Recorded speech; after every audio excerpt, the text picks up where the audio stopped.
കുന്നിച്ചോ മിനാസാൻ welcome back to another video. ഞാൻ നിങ്ങളുടെ സ്വന്തം എക്സ്ട്രാ കോമിക്. നമ്മളിന്ന് എക്സ്പ്ലെയിൻ ചെയ്യാൻ പോകുന്നത് സോളോ ലിവിലിംഗ് സീസൺ 4 എപ്പിസോഡ് 9 ആണ്. അഥവാ ചാപ്റ്റേഴ്സ് ആയിട്ടുള്ള 170 171. സത്യം പറഞ്ഞാൽ ഇനി വെറും 4 എപ്പിസോഡും കൂടെ കഴിഞ്ഞാൽ സോളോ ലിവിലിംഗ് കംപ്ലീറ്റ്ലി എൻഡ് ആകാൻ പോകുകയാണ്. ഈ സീരീസ് തന്നെ ഫിനിഷ് ആകുന്നതാണ്. അത് കഴിഞ്ഞുള്ള 10 എപ്പിസോഡ് എന്ന് പറയുന്നത് ചില വാട്ട് ഇഫ് സിനേറിയോസ്, അതേപോലെ തന്നെ പറയാതെ പോയ പല ക്യാരക്ടേഴ്സിൻ്റെ ബാക്ക് സ്റ്റോറീസ്, മെയിൻ സ്റ്റോറീസ്, അങ്ങനെ പല കാര്യങ്ങളുമാണ്.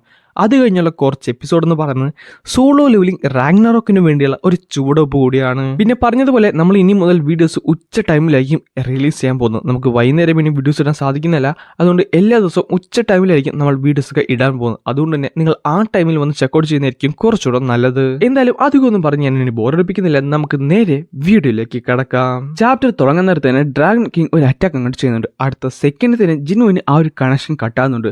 അതായത് അവൻ്റെ ഷാഡോവും പിന്നെ നമ്മുടെ ആഡവും മരിച്ചു കഴിഞ്ഞിരിക്കുന്നു. കോപ്പ്, ഞാനിത് കാണുന്നതായിരുന്നു. ഓരോ ബാറ്റിൽ കഴിയാൻ നേരത്ത് എൻ്റെ ആർമി സ്ട്രോങ്ങർ ആകും. അതുകൊണ്ട് തന്നെ അവരിപ്പോൾ എല്ലാ ആർമിയും കൂടെ ഒരു സ്ഥലത്തേക്ക് കൊണ്ടുവന്നിരിക്കുവാണ്. മൊണാക്സ് ഇതെല്ലാം പ്ലാൻ ചെയ്തിട്ടുണ്ട്. കാര്യം എല്ലാ ഗേറ്റ്സും അവർ ഒരുമിച്ചാണ് ഓപ്പൺ ചെയ്ത്. ഇതിൻ്റെ അന്ന് വന്നതായിട്ട് ഞാൻ നിൽക്കുന്നതിൽ നിന്ന് ഏറ്റവും ദൂരെയുള്ള ഗേറ്റിൽ നിന്നുമാണ്. അവർ ആദ്യം തന്നെ ഒരു ഓൾ ഔട്ട് ബാറ്റിലാണ് പ്ലാൻ ചെയ്തിട്ടുള്ളത്. സോ ഇങ്ങനെയാണെന്നുണ്ടെങ്കിൽ എൻ്റെ പ്ലാൻ മുഴുവൻ വെള്ളത്തിലാവും. എനിക്കിവിടെ ഒന്നും തന്നെ ചെയ്യാൻ സാധിക്കത്തില്ലേ. എനിക്ക് കേൾക്കാൻ സാധിക്കുന്നുണ്ട്. ജീവനുള്ള ഓരോരുത്തരും മരിച്ച് വീഴുന്നത് എനിക്ക് കേൾക്കാൻ സാധിക്കുന്നുണ്ട്. അവരുടെ വേദനയും അവരുടെ നിലവിളിയും ഒരു സംഗീതം പോലെ എൻ്റെ കാതുകളിൽ വീണ്ടും വീണ്ടും മുഴങ്ങുകയാണ്. എന്തായാലും എല്ലാം തന്നെ റെഡി ആയിട്ടുണ്ട്. കണ്ണിൽ കണ്ട എല്ലാം തന്നെ ചാരമാക്കിക്കോ, ചുട്ട് ചാരമാക്കിക്കോ. അത് മാത്രമാണ് നമ്മുടെ സോൾ മിഷൻ. ഈ ഒരു സമയത്ത് ഡേവിഡ് പുള്ളിക്കാരൻ്റെ ഓഫീസിൽ നിന്ന് വെള്ളമൊക്കെ അടിച്ചുകൊണ്ടിരിക്കുകയാണ്. പുള്ളിക്കാരൻ പറയുന്നുണ്ട് എല്ലാവരും ഇപ്പോൾ മരിച്ചു കാണും. ഹണ്ടേഴ്സും ഏജൻസും റിപ്പോർട്ടേഴ്സും എല്ലാവരും മരിച്ചു കാണും. ഇവിടെ ഒന്നും ചെയ്യാൻ പറ്റത്തില്ല. ആദ്യം ഡ്രാഗൺ വന്നു, അത് കഴിഞ്ഞ് ജയൻസ് വന്നു, അത് കഴിഞ്ഞ് ബീസ്റ്റ് വന്നു. ഇത് ഇപ്പം നോക്കിയേ, എന്ത് ചെയ്യാൻ സാധിക്കും? ഇതായിരിക്കും ഹ്യൂമാനിറ്റിയുടെ അവസാനത്തെ നിമിഷം. എല്ലാം ഇന്ന് തന്നെ അവസാനിക്കും. പറഞ്ഞിട്ട് കാര്യമില്ല. ആ ബീസ്റ്റ് ഉടനെ തന്നെ അമേരിക്കയിലേക്കും വരും. ജിനുവിനൂടെ എന്തെങ്കിലും ചെയ്യാൻ സാധിക്കുമോ? അതും പോസിബിൾ ആണോ?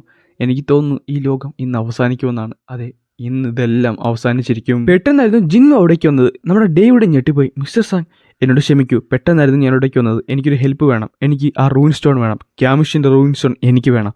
നീ എന്താണ് ഈ പറയുന്നത്? അത് ഫെഡറൽ ബ്യൂറോയുടെ ആയിരിക്കുന്ന സാധനമാണ്. അത് ക്യാമിഷിൻ്റെ റൂയിൻ സ്റ്റോൺ. ഓ കോപ്പ്, ഞാനിവിടെ എന്താണ് ഈ പറയണത്? ഈ ലോകം തന്നെ നശിക്കുന്നതിൻ്റെ വക്കത്ത് നിൽക്കുവാണ്. അപ്പോഴാണ് റൂയിൻ സ്റ്റോൺ, ക്യാമിഷ്, കോപ്പൊക്കെ. എന്നോട് ക്ഷമിക്കുക സാങ്, ഞാനത് അറേഞ്ച് ചെയ്ത് തരാം. അല്ല, ഇപ്പോൾ ആ റൂയിൻ സ്റ്റോൺ കിട്ടിയിട്ട് നീ എന്ത് ചെയ്യാൻ പോകുവാണ്? ഞാനത് നമ്മുടെ കൗണ്ടർ അറ്റാക്കിന് വേണ്ടി യൂസ് ചെയ്യാൻ പോകുവാണ്. അല്ല, നീ പറയുന്നത് റൂളേഴ്സാണ് ഇവിടേക്ക് മോൺസ്റ്റേഴ്സിനൊക്കെ അയച്ചെന്നാണോ? അതെ, അങ്ങനെയാണെന്നുണ്ടെങ്കിൽ ഈ റൂയിൻ സ്റ്റോൺ എന്തുവാണ്? അവരുടെ ബോഡിയിൽ നിന്ന് നമുക്ക് എന്തുവാണ് ഈ കിട്ടിയത്? സത്യം പറഞ്ഞാൽ ഇതൊരു ഗിഫ്റ്റാണ്. റൂളേഴ്സിൻ്റെ ഭാഗത്തു നിന്ന് നമ്മൾക്ക് ഹ്യൂമാനിറ്റിക്ക് കിട്ടിയ ഒരു ഗിഫ്റ്റ്. നമുക്കും നമ്മുടെ ഫുൾ പവർ അവരുമായിട്ട് ഫൈറ്റ് ചെയ്യാൻ, മൊണാക്സുമായിട്ട് ഫൈറ്റ് ചെയ്യാൻ അവർ തന്ന ഒരു ഗിഫ്റ്റാണിത്. ഒരു ബീസ്റ്റിനെ നമ്മൾ ഡിഫീറ്റ് ചെയ്ത് കഴിഞ്ഞാൽ അവരുടെ ഒരു നല്ലൊരു എബിലിറ്റി ഈ ഒരു സ്റ്റോണിനകത്ത് ഓട്ടോമാറ്റിക്കലി സീഡ് ചെയ്ത് വെക്കും. എന്നിട്ട് ഇത് നമുക്ക് അവർക്കെതിരെ യൂസ് ചെയ്യാൻ സാധിക്കും.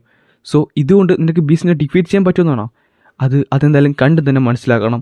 എന്തായാലും മറ്റൊരു ഹെൽപ്പും കൂടെ താങ്കൾക്ക് എനിക്ക് ചെയ്യാൻ സാധിക്കുമോ? പിന്നെ കാണിക്കുന്നത് നോർമ സെല്ലറിനാണ്. പുള്ളിക്കാരി പറയുന്നുണ്ട്, ഞാൻ ഈ ഒരു സമയത്ത് വിസിറ്റേഴ്സിനൊന്നും എക്സ്പെക്ട് ചെയ്തില്ലായിരുന്നു. പിന്നെ നീ എനിക്കറിയാവുന്ന ആളല്ല. നീ മാറിപ്പോയി. പണ്ട് നിൻ്റെ ഉള്ളിലായിരുന്നു ഇരുട്ടുണ്ടായിരുന്നത്. എന്നാൽ നീ ഇപ്പോൾ ഇരുട്ട് തന്നെയാണ്. പേടിക്കണ്ട, ഞാൻ ആ പഴയ ആൾ തന്നെയാണ്. നിനക്ക് എങ്ങനെ ഓർമ്മയുണ്ടോ ആ പഴയ ആൾ തന്നെ. ശരിയാണ്, പണ്ട് എൻ്റെ ഉള്ളിലായിരുന്നു ഇരുട്ടുണ്ടായിരുന്നത്. എന്നാൽ ഞാൻ ഇന്ന് ഇരുട്ട് തന്നെയാണ്. നീ പറഞ്ഞത് നിനക്ക് എൻ്റെ ഫ്യൂച്ചർ കാണാൻ സാധിക്കുമെന്നല്ലേ? അതുകൊണ്ട് ഇത്തവണ ഒന്ന് എൻ്റെ ഫ്യൂച്ചർ നോക്കാൻ കഴിയുമോ? എൻ്റെ ഫ്യൂച്ചറിൽ എന്താണ് സംഭവിക്കുന്നത് എന്നറിയാനായിട്ടാണ്. ഓക്കെ എന്ന് പറഞ്ഞുകൊണ്ട് പുള്ളിക്കാരി ജിനുവിൻ്റെ കയ്യിലെടുത്ത് പിടിക്കുന്നുണ്ട്. അങ്ങനെ തൻ്റെ കണ്ണുടച്ച് കുറച്ച് സമയങ്ങൾ കടന്നുപോയി. പിന്നെ കാണിക്കുന്നത് പുള്ളിക്കാരി കരയുന്നതാണ്. മിസ്റ്റർ സാങ്, താങ്കൾ ശരിക്കും? ആ കണ്ണിന് ജിനുവിൻ്റെ കയ്യിൽ വീഴാനും തുടങ്ങി. ജിനുവിന് പാതി ആശ്വാസമായി. നീ ഇതെല്ലാം ഒറ്റയ്ക്ക് ചെയ്യാൻ പോകുവാണോ? പക്ഷേ അതെങ്ങനെ സാധ്യമാകും? ഒരു മനുഷ്യൻ എങ്ങനെയാണ് ഇത്ര വലിയ ബർഡൻ ചുമക്കാൻ സാധിക്കുന്നത്? നീ എങ്ങനെയാണ് ഇത്ര വലിയ സാക്രിഫൈസ് ചെയ്യാൻ പോകുന്നത്? ഓഹ്, ഇപ്പോഴാണ് സത്യം പറഞ്ഞ ആശ്വാസമായത്. അതിനർത്ഥം എൻ്റെ പ്ലാൻ വർക്കൗട്ട് ചെയ്യുമെന്നല്ലേ? റിലീഫോ? നീ എന്താണ് ഈ പറയുന്നത്? ഒരാൾക്ക് നിന്നെ ഓർമ്മ കാണത്തില്ല. നീ ചെയ്ത ബാറ്റിൽ ആർക്ക് വേണ്ടിയാണ് ചെയ്യുന്നത്? ഒരാൾക്ക് പോലും ഓർമ്മ കാണത്തില്ല. അതൊന്നും കുഴപ്പമില്ല. ഈ സമയത്ത് ഞാൻ താങ്കളെ ബുദ്ധിമുട്ടിച്ചില്ല. എന്നോട് ക്ഷമിക്കുമെന്ന് പറഞ്ഞിട്ട് പുള്ളിക്കാരൻ അവിടുന്ന് പോകുന്നുണ്ട്. എന്നിട്ട് തൻ്റെ വീടിൻ്റെ അടുത്തുള്ള ഒരു ടവറിൻ്റെ മുകളിലേക്ക് പുള്ളി വന്നിട്ട് തൻ്റെ ഫോൺ എടുത്ത് കോൾ ചെയ്യുന്നുണ്ട്. അത് ഞാനാണ് കേട്ടോ. ജിനു, ഇത് നീയാണോ? അതെ, എന്നോട് ക്ഷമിക്ക്. ഞാൻ കുറച്ച് ബിസി ആയതുകൊണ്ടാണ് നിന്നെ വിളിക്കാൻ സാധിക്കാഞ്ഞത്. കുഴപ്പമൊന്നുമില്ല, ഞാനും കുറച്ച് ബിസി ആയിരുന്നു. അല്ല, നമ്മൾ എപ്പോഴാണ് നീ കാണുന്നേ? നമുക്ക് ഉടനെ തന്നെ കാണാം. അത് ഉറപ്പല്ലേ? ഉറപ്പ്, പിന്നല്ലാതെ. ജിനു, അങ്ങനെയാണ് എനിക്ക് പ്രോമിസ് ചെയ്യ്. നീ എന്തായാലും എന്നെ വന്ന് കാണുമെന്ന്. ഞാൻ വാക്ക് തരുവാണ്, ഞാൻ ഉറപ്പായിട്ടും നിന്നെ വന്ന് കണ്ടിരിക്കും എന്നിട്ട് പുള്ളിക്കാരി കോള് കട്ട് ചെയ്യുന്നുണ്ട്.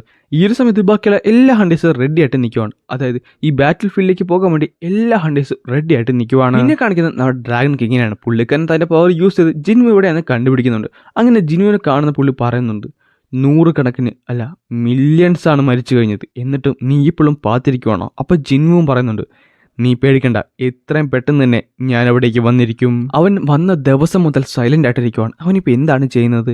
ഡിനീസ് ഓഫ് കേസ് എൻ്റെ കൂടെ ഉള്ളത് കൊണ്ട് തന്നെ എൻ്റെ ആർമി ഏകദേശം 10 മില്യണോളം ഉണ്ട്.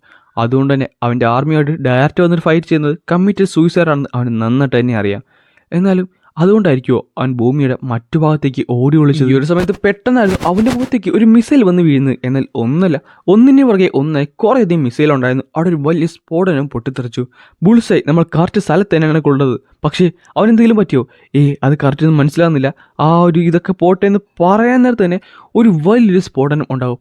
എന്നിട്ട് ആ ഒരു പൈലറ്റിൻ്റെ ഫ്രണ്ടിൽ ഒരു വലിയൊരു കണ്ണ് പ്രത്യക്ഷപ്പെടും. അവൻ പേടിച്ച് വിറച്ച് എന്ത് പറയണമെന്നറിയാതെ ഇങ്ങനെ നിൽക്കുവാണ്. കാര്യം മറ്റൊന്നുമില്ല, അവിടെ ഉണ്ടായിരുന്ന 100 കണക്കിന് ഫൈറ്റർ ജെറ്റ്സിന്റെ മുമ്പിൽ ഒരു വലിയൊരു ഡ്രാഗൺ തന്നെ പ്രത്യക്ഷപ്പെട്ടിട്ടുണ്ട്. അടുത്ത സെക്കൻഡിൽ തന്നെ പുള്ളിക്കാരൻ ഒരു അറ്റാക്ക് ചെയ്ത് അവിടെ ഉണ്ടായിരുന്ന എല്ലാവരും തന്നെ കൊല്ലുന്നുണ്ട്. പിന്നെ കാണിക്കുന്നത് നമ്മുടെ ക്യാസിലാണ്. ആ ക്യാസിലകത്ത് ജിൻവു ഇരിപ്പുണ്ടായിരുന്നു. പുള്ളിക്കാരൻ തിരിഞ്ഞു നോക്കാൻ നേരത്താണ് ഒരു കാര്യം കാണുന്നത്. അതായത് മൈക്കിംഗ് എന്ന് അവിടെ എഴുതി വെച്ചിട്ടുണ്ടായിരുന്നു. അത് ബെറു വരുന്ന രീതിയെന്ന് പുള്ളിക്കാരൻ മനസ്സിലായി. പുള്ളിക്കാരൻ ബെറുവിന് താങ്ക്സും പറയുന്നുണ്ട്. ഈ ഒരു സമയത്ത് ബെറു പറയുന്നുണ്ട്, മൈക്കിംഗ് എടാ എനിക്കറിയാം മൈലീഗ്, എനിക്കും അത് തന്നെ പറയാനുള്ളത്. അവിടേക്ക് പോകുന്നത് വളരെ വലിയ ഡേഞ്ചറസ് ആണ്. ഞാനും അതിൽ എഗ്രി ചെയ്യുന്നു മൈലീഗ്. എനിക്ക് മനസ്സിലാകുന്നുണ്ട് നിങ്ങളെല്ലാവരും എൻ്റെ സേഫ്റ്റിക്ക് വേണ്ടിയാണ് വറി ചെയ്യുന്നതെന്ന്. പക്ഷേ ചില സമയങ്ങൾ അതങ്ങനെയാണ്. മുള്ളിനെ മുള്ളുകൊണ്ട് തന്നെ എടുക്കാൻ സാധിക്കത്തുള്ളൂ. പഴയ ആഷ്ബോൺ ആണെങ്കിലും പുള്ളിക്കാരൻ എന്നുള്ളിൽ കണ്ട ആ ഒരു നല്ല കാര്യം അതല്ലേ? അല്ല ബെലിയൻ, ആഷ്ബോൺ ആണ് ഇവിടെ ഉണ്ടായിരുന്നെങ്കിൽ അവൻ എന്ത് ചെയ്തെന്നും ചെയ്യേണ്ട കാര്യങ്ങൾ ചെയ്യാനായിട്ട് അദ്ദേഹം കുറച്ച് സമയമെടുത്താലും പുള്ളിക്കാരൻ വെയിറ്റ് ചെയ്യുമായിരുന്നു. എന്നിട്ട് ബെലിയൻ നമ്മുടെ ജിൻവുവിനെ നോക്കുന്നുണ്ട്. ജിൻവു ചെറുതായിട്ടൊന്ന് ചിരിക്കുന്നുണ്ടായിരുന്നു. ആ ചിരിയുടെ ഉള്ളിൽ ജിൻവുവിൻ്റെ ഉള്ളിൽ പുള്ളിക്കാരൻ ആഷ്ബോണെ കാണാൻ ശ്രദ്ധിച്ചു. അവർ രണ്ടുപേരും അങ്ങോട്ടും ഇങ്ങോട്ടും റിസംബ്ലൻസ് ചെയ്യുന്നത് നമ്മുടെ ബെലിയന് മനസ്സിലായി. അടുത്ത സെക്കൻഡ് തന്നെ ബെലിയനും ഇഗ്രിസും ബെറും കൂടെ ജിൻവുവിൻ്റെ ഫ്രണ്ടിൽ മുട്ടുകുത്തി നിൽക്കുവാണ്.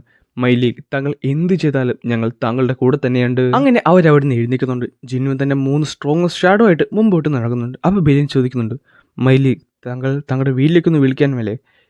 വേണ്ടടാ, ഞാനിപ്പോൾ അവർ വിളിച്ചു കഴിഞ്ഞാൽ അവരുടെ വോയിസ് കേട്ട് കഴിഞ്ഞാൽ എനിക്ക് ചിലപ്പോൾ ഇതൊരിക്കലും മുന്നോട്ട് കൊണ്ടുപോകാൻ സാധിക്കത്തില്ലെന്ന് പറഞ്ഞുകൊണ്ട് തൻ്റെ കയ്യിലുണ്ടായിരുന്ന ഫോൺ നെക്കി പൊട്ടിച്ചിട്ട് ജിന്നു മുമ്പിലേക്ക് നടക്കുവാണ്. ഈ സമയത്ത് അവിടെ ഉണ്ടായിരുന്ന ഒരു ഡ്രാഗൺ ഒരു എയർക്രാഫ്റ്റിൻ്റെ പുറകെ പോയി അതിനെ അറ്റാക്ക് ചെയ്യുന്നുണ്ട്.